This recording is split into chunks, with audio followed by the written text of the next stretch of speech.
is up, everybody? Welcome back to another week of the GZ Chop Shop podcast. I'm your host, Project Tachi, joined by my good friend and co-host, Warners. And this week we are going to be talking about Elden Ring. I'm sure you guys have already figured that because our last episode was before the DLC dropped and we were talking about Elden Ring. And we said we were going to do a follow-up episode, which, by the way, there's actually another part to this, part before this one, where we kind of dove into it a little bit, but you guys can catch that over on Patreon because we didn't want to make it a super duper long episode. So if you want to catch both parts of this, go check out our Patreon page to get part one. And I guess you could call this part two because we're going to dive a little bit into the lore. So this is your spoiler warning right now. If you don't want anything spoiled from DLC and you're still finishing it, go back and watch our previous podcast episode with our predictions, finish the DLC, and then come back and listen to this episode because we were right. That's all I'm going to say. We were right. This is your spoiler warning, final one, and we're going into it now. You and I have played a lot of Elden Ring, and we had just got finished talking about, a little bit of the lore. But for this episode, I want to dive into it a little bit more for those who just, enjoy the experience of Elden Ring, our experience with Elden Ring.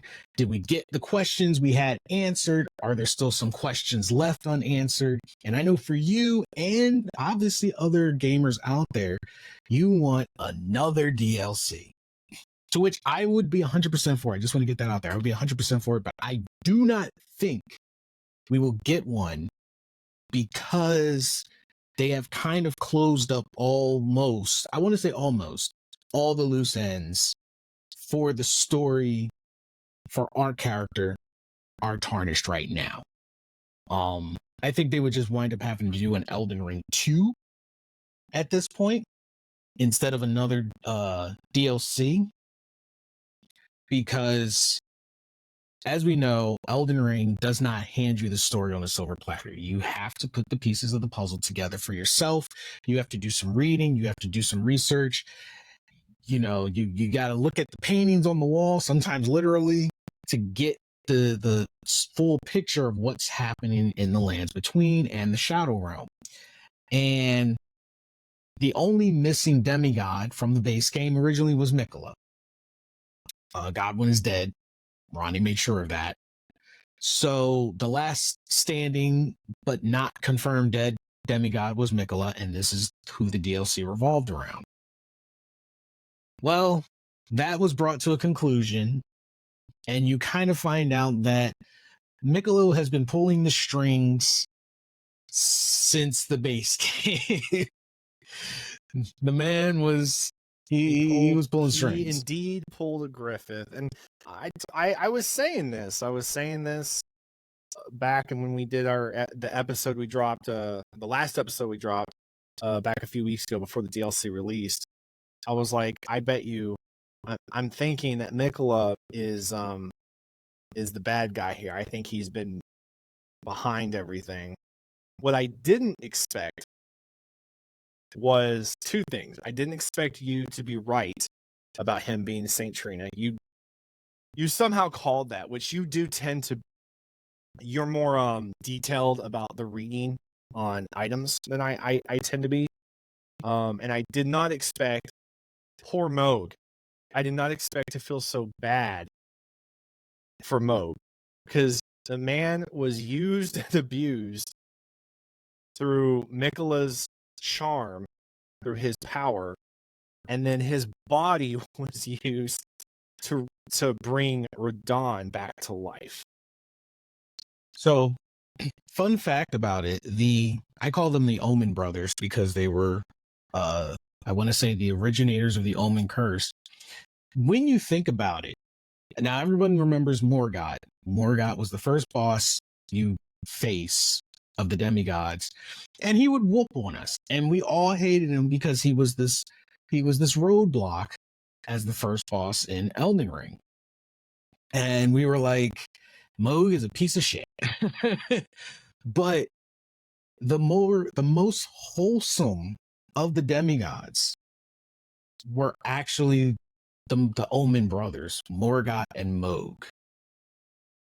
Morgoth was protecting his home, the home his father fought for, his father Godfrey. All Morgoth was doing was protecting his home, and he just wanted the respect and love of the Erdtree that he never got. He just wanted to be loved. His mother cast Godfrey out when the grace left him, so he no longer had his father. He declared himself the protector of the Erdtree because he knew his mother was inside of it. But the Erdtree showed him no favor, but yet he stood firm in protecting his home his parents had built. That's all he was doing. And he was willing to try to become Elden Lord solely for that fact. And here we came as Tarnished to burn it, literally burn it to the ground. He did not know that that was his mother's wishes. She was in prison. How could he have? His father was gone. And then we force him to use all of his power, kill him, and then his father comes back, and he finally, he dies in his father's arms. That's the last time they see each other. The Omen brothers, while they looked evil, were not evil. And everyone says, well, Moog ran a blood palace and he did XYZ. You had to be a willing contributor. You had to willingly seek them out to join their cult. And Moog was enchanted. So all we know is Mikela could have enchanted Moog to create that covenant in the first place. So we don't know that he didn't. So Moog was pretty much minding his business. He knew what he was. He knew that he was frowned upon. So he isolated himself. Even Gideon says, you can leave Moog alone. Moog is literally optional, making the entire DLC technically optional. You don't have to go after Moog. And Moog being the roadblock is by Mikela's design. If Moog wasn't enchanted, he probably would have been like, are you here to kill me? No, I don't really care what you do. Go ahead. Suit yourself. He kind of, it seems like Moog kind of just wanted to stay out of it. He wanted to stay in his lane. And then he walked into his palace and we murdered him. You know what we did? We judged Moog. We said, you look like an evil bastard and you've got to die. And turns out, a poor guy was just being... The first sign that Moog was just being controlled. The first sign that Moog wasn't evil is when you go into the sewers of Lindau. And if you remember, every time an apparition of Morgoth would pop up, it was to prevent our progress from burning the Erdtree. He was just trying to roadblock and protect his home. The first time you fight the apparition of Moog is when you're on the quest for the frenzied flame. Moog's apparition is there to stop you. Also with the seal that Morgoth added. The two brothers combined are literally trying to prevent you from communing with the flame of frenzy. We as the Tarnished have to go out of our way to get that bad ending. Even Melina tries to stop us. So there are like 3 to 4 forces that are telling you, don't do it. This is not the way. And Moog being down there, yes, he was a nuisance. But then when you look at it in hindsight, it's like he put that there, even though he had no stake in the throne, didn't really care about the goings on, he at least knew this needs to not happen. So he put an apparition there to prevent it. And then there we were. The meddling Tarnish. And going for the frenzied flame. But yeah, for those who didn't know, Mikela had enchanted Moog. Moog was under Mikela's spell. So it was Mikela that was the problem. Melina knew Mikela's plan all along. Because once you get to the final boss, Radon, in his prime, which, by the way, all of you who now say Radon is easy, after he was patched the first time, this is your fault, because now we have to fight Radon in his prime, and I do not see them patching that anytime soon. Anyway, if you read the endgame armor from Radon, and you actually go by the Remembrance armor, it says that when Melina released the Scarlet Aeonia, at this point, if you remember from the base game, you see it in the trailer, she attaches herself to Radon's back. That wasn't just a desperation move. That was so she could say something to him, and the line is in the armor. It says, Mikela awaits thee, O promised consort. It says Radon heard a whisper in his ear. She said that to him before she released the Scarlet Rod, which tells me Radon at this point was fully, literally grown. He was beyond his prime. Mikela wanted him at his prime, the prime he first saw him in and adored him at. But at this point, Radon is older. He's probably more relaxed. He's bigger. So Mikela needed a way to get Radon back into his prime. How could he do that? He needed a body that could hold it, and he needed Radon's spirit. Radon's body is no more. So he sends, and this part is just me theorizing, but I feel that it lines up. Mikela sends Melina to wage war in Radon's territory. Because if you look at it, Radon had Kaled. For the most part, Kaled looks like Limgraf. Radon had Kaled, and Melina came from the Erdtree. That's a hell of a march. And waged war under the guise of, the parts of the Elden Ring. Because Marika did have pit her children against each other. But she came after Radon specifically. Melina could have took on any of the demigods for it. But she came after Radon specifically, the strongest of the demigods, because her brother wanted him. Waged war in his land, unleashed the Scarlet Aeonia, destroyed his lands, completely rotted him from the inside out, which tells me Mikela knew that the Tarnished were coming. All of this chaos, somehow he had to have known someone would come in and trump Radon, and he just needed to wait for that.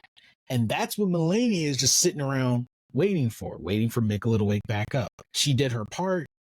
Finlay carries her back across the lands between, back to the Erdtree, where she falls into her slumber and waits.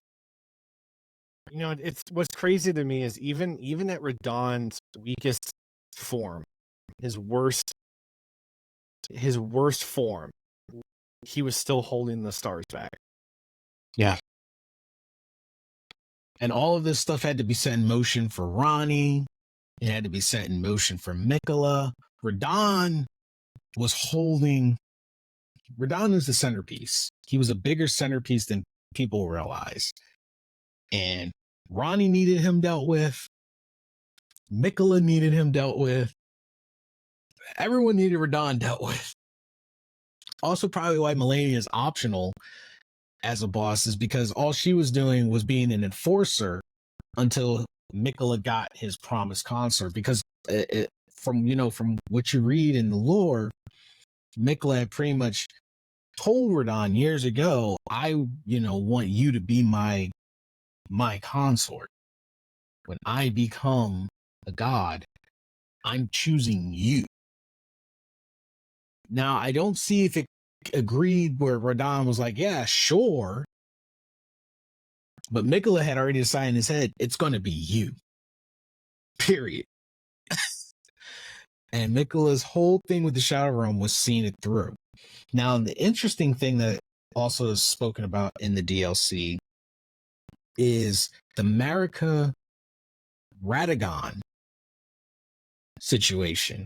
Because you and I, we've talked about it before. Were they two people? Were they always one person? How did that work? Radon being Marika, having kids, all that. How did that happen? Well, in the Shadow Realm DLC, when you're following Mikela's crosses, and you eventually, if you wander far enough, you come across Saint Trina, who is the other half of Mikela, the more feminine half of Mikela, and is also Mikela's love given form. Mikela was kind, and they went around as Saint Trina helping people. that was true. But the steps to becoming a god in the lands between is shedding your physical body as well as your emotions. And we saw the end result of what it means to become a demigod with Marika. It becomes a prison. And Trina tells us that. She tells us to kill Mikela because becoming a god would only be a prison. Mikela knew the path to becoming it, but he did not know the end result, nor what his mother wound up being. So we wound up through Mikela's journey seeing how Marika herself had become a god and where that led her. And Radon, when you think about it, Saint Trina is Mikela's more feminine love side and given physical form. Radon was the physical form, was the, I guess you could say, the body of Marika given shape, given physical form. When Marika became a god herself, Radon was the physical shell she left behind. And you can visit Marika's birthplace, which is the shaman village, and you find the gold braid that she left for the grandmother, and it starts to make sense. Radon was her other half. And just like Trina, Radon wanted to be whole again. Radon was seeking out Marika to become one again. There is a question that I have that wasn't answered unless there's a piece of lore on a shield or something somewhere I didn't find. But Melina has 3 children. Yeah. Yet outside some NPC like a quest line in the base game, they don't really do anything. They don't seem to have any abilities. Nothing was really passed down to them. They seem to have no desire to go for the throne. So I've always been curious what happens to them and why they just stay out of everything. Well, given that you follow Millicent's quest line, if you aid Millicent, you killed them. You killed the other sisters. They all die. No matter what, they all died. If you help Millicent, you kill the other 3 sisters. And then she, in the end, chooses to take the gold needle out herself and die. So, they all succumb to scarlet rot or the end of a blade. See, this is why I think, despite how Mikela pulled a Griffith on us here, I still feel like we as the Tarnish are the foreign enemy and we are still the bad guy. We came into what is basically a family dispute and then we just murdered everyone. So I'm glad you brought up the family dispute. We are technically not entirely outsiders in this family dispute because the origin of the Tarnish stems from Godfrey. When Godfrey lost the grace in his eyes and created the first Tarnish when Marika banished him. And we're tarnished. We're descendants of that lineage. So technically, though generations and hundreds of years later, this is a family dispute that still includes us. We're kind of descendants of Godfrey when he got sent out there to the lands between and, had lost the grace. Marika banished him. He didn't come back until we came to claim the throne. We're part of this dispute in a really, really roundabout, long generational gap way. We're coming to resolve the issues of family. And with black sheep. Yeah. Black sheep basically. Family. So when we're coming back, because the whole thing, I still, in my head canon, think Marika's evil, mainly because there's things she did that I'm just like, that was overkill. But ultimately her goal is to break away from the greater will. She wants to be free. And if you remember Hugh, she had chained Hugh to the round table and gave him one purpose: create a weapon that could kill a god. Now we're thinking the Elden Beast as playing the game. No, that was not the, yes, it says God slain, but that was just the manifestation of the power that was inside Marika. The god we slayed was Marika. She had tasked Hugh to create a weapon that could kill her. That is the freedom she sought. She knew as long as she was alive, the greater will would never let her go. She had achieved godhood, and the greater will imprisoned her and pretty much did everything through her. And she no longer wanted it. She's like, I can't do this anymore. The only way out is to die. But there's no current weapon strong enough to kill me. So she set things in motion, allowing the tarnish to come back in, so one of us could wield the weapon that could slay her. However, unbeknownst to everyone else that was her grand plan, Godfrey didn't know. Marika and Godfrey hadn't had any kind of relation for years. So he just came back to do his due diligence of defending home and tree, unless came back home to a whole continent just wiped out, everyone dead, and then there's me. I can explain. I can explain. unless prior to us showing up, Godfrey somehow been able to communicate with Marika, knew Marika's plan, and needed to test us that we had the strength to do it. And being he was the pinnacle of an Elden Lord, a man who slayed a dragon lord, brought down countries, he needed to know that we could do what Marika needed done.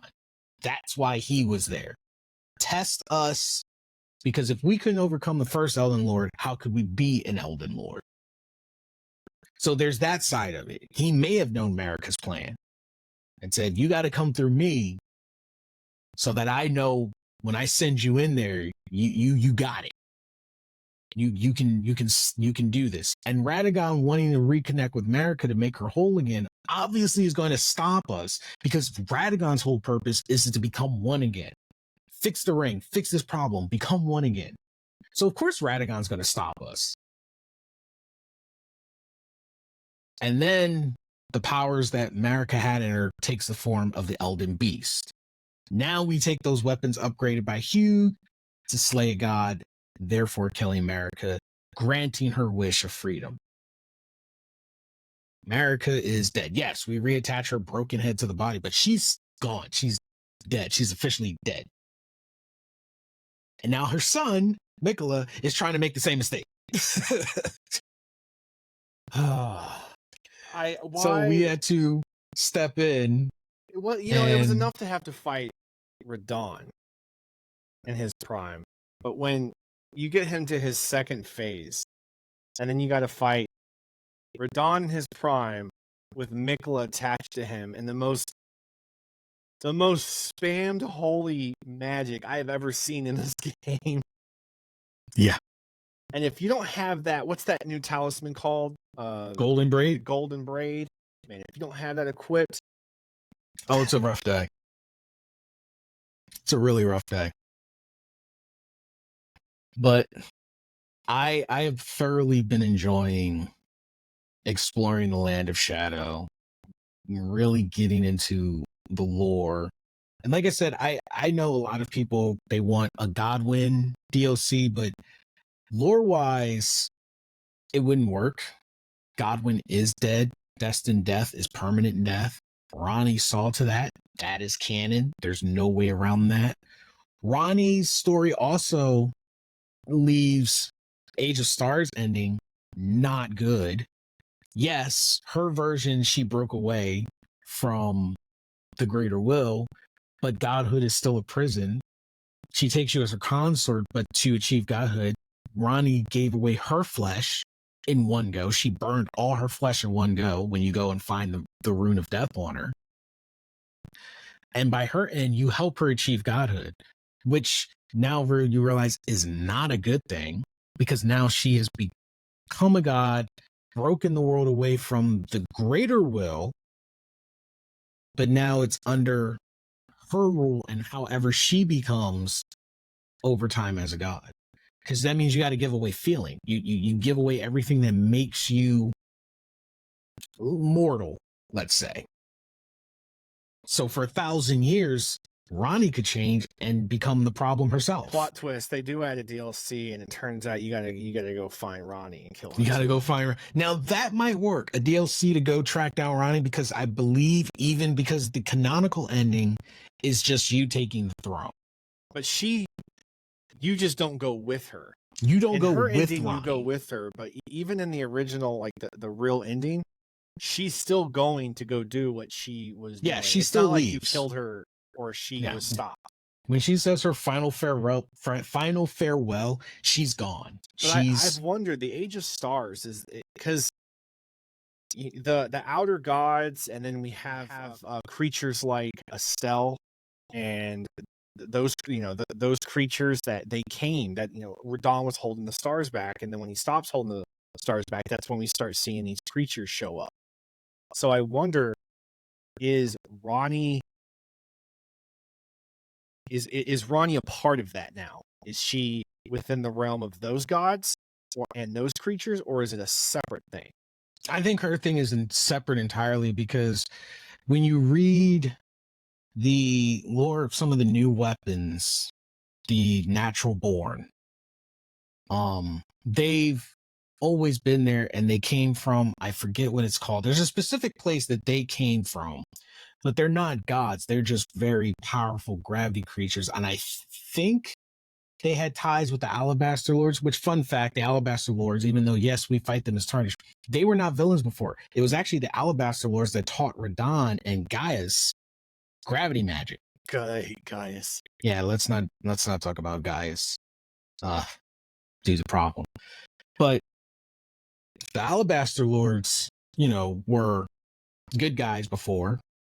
They taught gravity magic. They had a teacher, they had everything. You could just kind of look at the natural born as literal alien invaders in the land between. That just happened to travel among the stars from where they were. The height of the Golden Order and the time period where Radon and Gaius and all these demigods were growing up and learning. I imagine that world was pretty cool, though. Yeah, much different than what we see, because we come in when the entire continent's just completely destroyed and in chaos. Yeah, and it pretty much got completely destroyed because Marika no longer wanted to be a god. Which, finding out she had a third kid, Mesmer. I don't think they specify if Mesmer is another offshoot of her and Radon, but I get the feeling he is. I think he's a third child of her and Radon, because his eye has the grace that Marika bestows on her children. And he has the serpent, and it looks kind of like he's cursed in his own way. Mesmer, what reason did we really have to kill him? Because when we walk into his room, he's confused. He's like, what? What's going on here? Like, it's not like he was doing a bunch of crazy shit and expecting someone to come after him. He was legitimately just chilling, and we walk in and he's very confused. Yeah, Mesmer was more confused. Why are you in my house? Than anything. And Mesmer he's not the bad guy that the trailer tries to portray. He did his mother's request because the Horn Scent, the race that habitated most of the Shadow Realm, had pretty much killed the shamans. And you visit the shaman village. The shaman village is where Marika's from. And it seems like the Hornsent had done the shamans wrong, killed them, enslaved them. And you meet a Hornsent and you almost feel for him because he wants revenge on Mesmer. But the thing is, it's a vicious cycle. Hornsent wants revenge on Mesmer for killing all the Hornsent and pillaging and waging war. However, Mesmer was sent as revenge on Marika's behalf because the Hornsent killed her people in the Shadow Realm of the shamans. So she was returning the favor that the Hornsent and kicked in first place to start the whole thing. Mesmer was sent as the avenger on Marika's behalf when she came into power. Because the Hornsent killed her people. So she killed them in return. And the Hornsent are not all saints. Because I don't know if you play a DLC and you've been to a place called Bonnie Village. Oh, I don't know how many people actually speak to the spirits that are lingered through the lands between. There's a lot of lore you can learn. I have questions about Alexander now. Yeah. Was he a Hornsent? Was he I think that person was a Hornsent because they said and shoved into a pot and made those pots like Alexander. Yeah. But when you read the dialogue of the white spirit that's speaking, they refer to the person they're talking to as a shaman. They're talking to a shaman, saying that their place belongs in the pot. That means the Hornsent were stuffing shamans into these pots and then putting them in these jails, never to be seen or heard from again. That's what happened to Marika's people. That was what was happening to the worst criminals and the shamans they killed. And then remember the little jar village we find. Yeah, Jarbo. And the little childlike Jar is like, "Are you going to be our new Pontate?" And he says it in such a happy-go-lucky way. But now that we know what a Pontate is, I have questions about that too. Are you asking me if I'm going to butcher people and shove them in pots and make more of you? Like, what is the question here? Yeah. Because I remember when he was like, "Oh, let me see your hands. Oh, you can't be a Pontate." And I'm like, "Well, why not?" Yeah. And now in the DLC, I'm like, "Oh, I don't want to be a Potneck. I'm good. I don't want to." Now I got questions about that. So, Marika sends Mesmer. Mesmer extracts revenge. Marika then abandons Mesmer, gives him no more command, abandons him. They're waiting for her to say something, but I don't think she abandoned him willingly. I think she wound up. Everyone who's waiting to hear from Marika doesn't realize she was imprisoned as punishment for her trying to break away. She set a lot of things in motion and she couldn't finish them. So the little power she had, she sent Melina, she sent Melina our way to get us going to, slay her. And then that severs the connection of the lands between and the greater will. She was that connection. I think Elena was also another child. They never fully explained who she was and why she existed. But I think she was another child, like Mesmer was. I think she was too. Yeah, people were theorizing that she was probably the Gloom-Eyed Queen, which I guess if they did another DLC, they could dive into that more, because you only learn about the Gloom-Eyed Queen through lore and little pieces here and there. But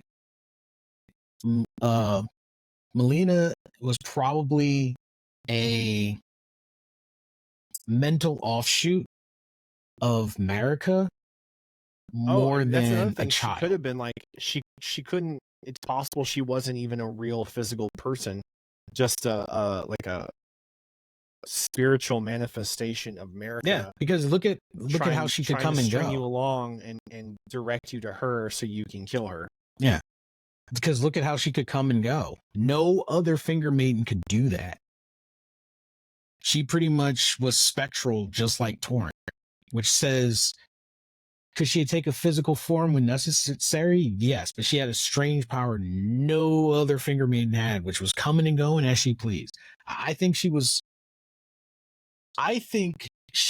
a mental offshoot of Marika in the younger days of Marika. And she had one eye, probably because, like Mesmer had one eye. He looked kind of similar to Melina in that aspect. And it probably had something to do with the grace that Marika bestows upon, her children and maybe mental offshoots. I don't know. There's still a lot of mystery surrounding Melina that could be a whole thing. I probably have to go into a lore video to learn more about that. But yeah, none of the baddies were actually true baddies. Mikela was an ultimate manipulator, which in society would paint him as evil. But he started with the goal of undoing the wrongs his mother had set. He didn't know why Marika killed the Hornset. So he told the Hornset, I'll fix it. He didn't know why his mother wiped out the giants. The wiping of the giants was the Greater Will's request. And then she left that one giant alive to tend the flame because the flame could never be extinguished as the ultimate punishment. Yes, Marika made some really, really, really harsh decisions that just seemed downright evil. And she never got the chance to fix it. Because the minute she said, I don't want to be a god anymore, I'm breaking away from the Greater Will's like, no, you're not. You're getting locked in this tree. So Mikela was like, I'll fix it. And then he wound up becoming the greatest manipulator in history. Griffith would be proud. So the only person, realistically, that is just downright evil that we came across, Godric the Grafted. He was actually a known criminal. He did some wildly messed up things. Yeah, I think Gaius, if I remember correctly in the lore, Gaius actually had taken down Godric before, and he was rewarded for that. Because Godric was a menace long before we even got there. And because the lands fell into chaos, Godric used that to his advantage to take the castle. Godric was just downright evil with grafting, which is a skill he learned from the Potnecks, if I remember correctly, which is why he was able to graft so many parts to himself. That man was gross. Yeah. Crazy stuff. But all that to say, Shadow of the Erdtree, phenomenal DLC. Hundreds of hours. Still have barely scratched the surface. Love it. Can't get enough of it. Probably going to play some more after this podcast wraps up. It's just that addictive. Sorry to all of my friends who've been wanting me to play other games and can't get me to play other games. It's Elden Ring. I got 808 hours in this game on console, just console. Still haven't beaten my Destiny 2 time yet. I got 40 more hours before Destiny 2 is finally dethroned as my most played game, which is weird because I barely played Destiny 2. I played it so much when it was at its peak that I clocked in those hours, and then I never played another game to match it. But Elden Ring is probably going to top it. I'm determined, and it's just so much fun. But are you guys playing Shadow of the Erdtree? Do you plan on playing Shadow of the Erdtree? Would you guys like to see some more lore videos? We're thinking about putting out some lore videos for you guys. So let us know. Hit us up. Check our website, gzchopshoppodcast.com, where all of our episodes will be. You can check out our previous episodes, current episodes, all of our YouTube videos, and visit our store all on our website. Go and check it out. Totally worth it. And anyway, don't forget, if you guys wanted to check out the first part of this, you can check this out on our Patreon, patreon.com/OSN Media, where we had an episode prior to this, but it is exclusive on Patreon for mainly blooper reasons. So yeah, go and check that out. Anyway, you guys have been amazing. Thanks for joining us on our return episode. Take care of yourself and each other, and we'll catch all you wonderful people on the next episode. Later.